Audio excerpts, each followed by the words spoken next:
I will be doing the Apraxia Battery for Adults, second edition, also called the ABA-2.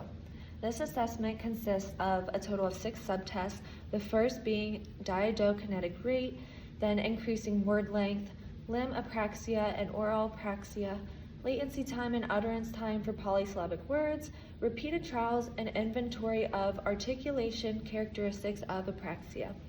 This assessment was designed to verify the presence of apraxia in adult patients as well as the severity. Since the upgrade of the second edition, the added components allow for this assessment to be done on children as young as age 9.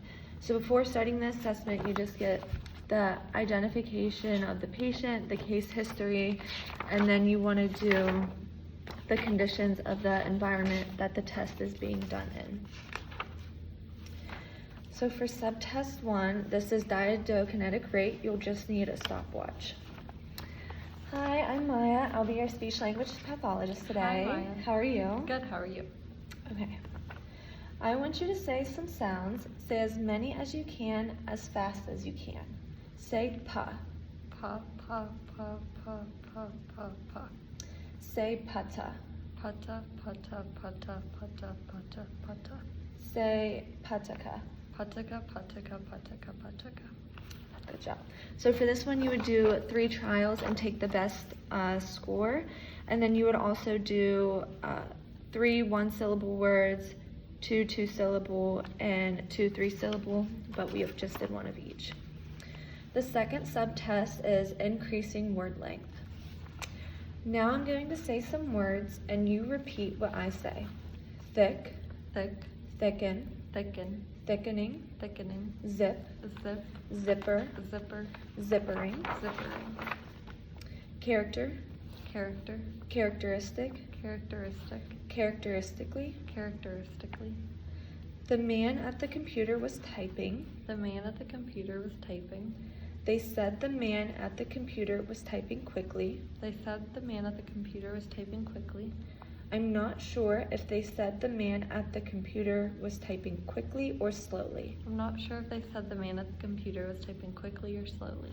Good. For the third subtest, it's limb apraxia and oral apraxia.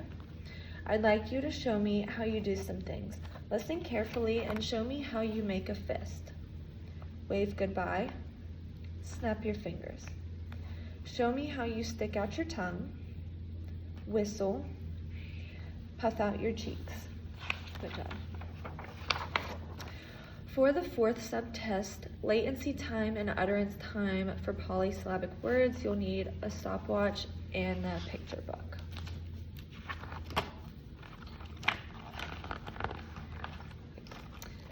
I'm going to show you some pictures, and I'd like you to tell me the names of the things you see. Say the name as soon as you see the picture. Telephone,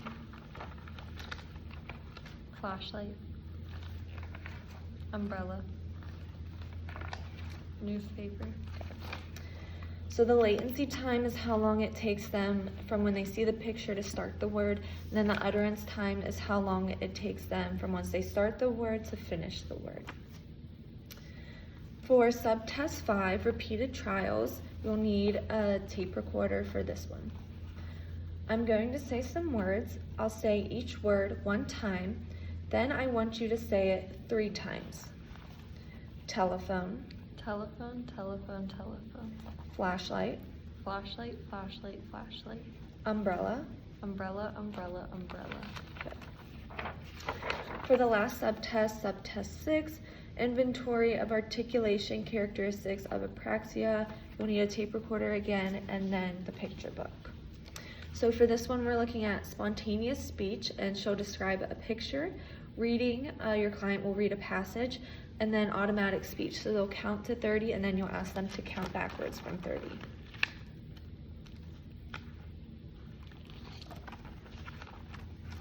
This is the picture that they'll be describing. Okay. Could you please tell me what's happening in this picture? It is a circus. A mom and her 2 kids are looking at the clown who's giving them, it looks like popcorn. There's a ballerina on a horse. There's a man on a tightrope, and then there's a lion. Okay. And then next they will read a grandfather passage. We're just going to do half of it for time. Could you read this passage for me, please? You wish to know all about my grandfather. Well, he is nearly 93 years old. He dresses himself in an ancient black frock coat, usually minus several buttons, yet he still thinks as swiftly as ever. A long flowing beard clings to his chin, giving those who observe him a pronounced feeling of utmost respect. Okay, good job. And then you would have them count to 30 and then count backwards from 30. So it's recommended that you record the session or use a tape recorder. That way you can go back and get accurate scores from each subtest. So once you get your scores for each subtest, you'll go to the front and you'll get the raw score and level of impairment for each of the 6 subtests. And then that'll give you some numbers here, which will tell you if they have no impairment in that subtest, if it's mild, moderate, or severe.